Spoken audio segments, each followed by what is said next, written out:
નમસ્કાર વિદ્યાર્થી મિત્રો, પોલીસ કોન્સ્ટેબલ અને પીએસઆઈ માટે ખૂબ જ અગત્યનો સવાલ છે. એ કોઈ કામ 12 દિવસમાં કરે અને બી 18 દિવસમાં પૂરું કરે છે. હવે બંને સાથે કામ શરૂ કરે પણ 4 દિવસ પછી એ કામ છોડીને જાય છે, બાકીનું કામ બી એકલો કેટલા દિવસમાં પૂર્ણ કરશે? તો ચાલો આપણે સોલ્વ કરવાની ટ્રાય કરીએ. હવે એ છે એ 12 દિવસમાં કામ પૂરું કરે અને બી છે એ 18 દિવસમાં કામ પૂરું કરે. તો એ જોવા જાય બરાબર, તો એક દિવસમાં કેટલું કામ કરે? તો કે 1/12 ભાગ જેટલું, કેમ કે 12 દિવસ હોય તો આખું કામ થઈ જાય, તો એના 12મા ભાગ જેટલું કામ એક દિવસમાં થાય. અને બી સેમ કામ 1/18, એટલે કે એટલું કામ એક દિવસમાં કરી શકે. હવે એ અને બી બે સાથે મળે તો એક દિવસમાં કેટલું કામ કરે? તો કે 1/12 પ્લસ 1/18. હવે 12 અને 18 નો લસા આપણને ખબર જ છે 36 આવે બરાબર. નીચે 12 તેરી 36 થાય તો ઉપર 1 તેરી 3, નીચે 18 દુ 36 થાય તો ઉપર 1 ગુણ્યા 2 એટલે 2. એટલે આપણો જવાબ શું આવશે? 5/36. હવે આ તો શું થયું કે એક દિવસનું કામ થયું, બે ભેગા મળી, પણ 4 દિવસ બે ભેગા મળીને કામ કરેલું છે મિત્રો. એટલે 5/36 આ એક દિવસનું કામ થાય, તો 4 દિવસ એટલે ગુણ્યા 4 એટલે ઉપર આવી જશે 4 9 36, એટલે 5/9.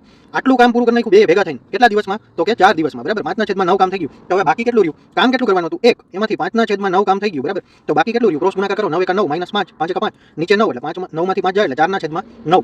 હવે આ કામ બાકી રહ્યું બરાબર. હવે આ કામ એ તો છોડીને ભાગી ગયો, એટલે હવે બી ને એકલાને કરવાનું રહેશે. એટલે 4/9 કામ કરવાનું છે બરાબર. 4/9. અને બી ની તાકાત કેટલી એક દીમાં કામ કરવાની? તો કે 1/18 બરાબર. 4/9 કામ કરવાનું છે, તો કેટલા દિવસ લાગે એ ગોતવા માટે આટલું કામ કરવાનું છે. અને આ એની કામ કરવાની તાકાત છે બરાબર, આટલી. એટલે કામના છેદમાં એની જે કાર્યક્ષમતા છે એને ભાગી નાખી એટલે કેટલા દિવસ લાગે એ આવે. હવે ઉપર 4 એમને રહેવા દો, અંશનો છેદ છેદમાં આવી જશે બરાબર. અને નીચેના 1 એમને રહેવા દો અને છેદનો છેદ અંશમાં આવી જશે બરાબર. હવે આપણે આગળ સાદુરૂપ આપીએ. 9 દુ 18 અને 4 દુ 8, એટલે આવશે જવાબ શું? 8 દિવસ બરાબર. એટલે હવે જે બાકીનું કામ બાકી રહી ગયું એ બી એકલો કરશે, એટલે એને 8 દિવસ લાગશે બરાબર.